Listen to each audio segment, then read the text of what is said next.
BJP Borabanda సభలో కేంద్ర మంత్రి బండి సంజయ్ సంచలన వ్యాఖ్యలు చేశారు.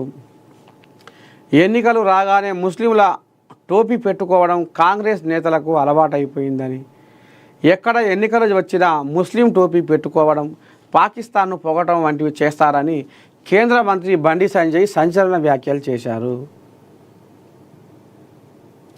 జూబ్లీహిల్స్ ఉప ఎన్నికలో భాగంగా బీజేపీ ఆధ్వర్యంలో గురువారం జరిగిన బోరబండ సభలో ఆయన మాట్లాడారు. టోపీ పెట్టుకునే రోజు కనుక వస్తే నేను తల నరుక్కుంటా అని హాట్ కామెంట్ చేశారు. ఇంకేమన్నా ఈ కోయిలాగా చూద్దాం.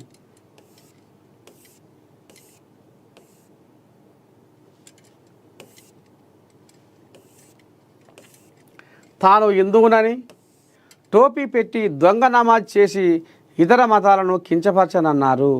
దివంగత మాగంటి గోపీనాథ్ చావుకు కేటీఆరే కారణమని గోపీనాథ్ తల్లి చెప్పిన మాట ఇదని గుర్తు చేశారు.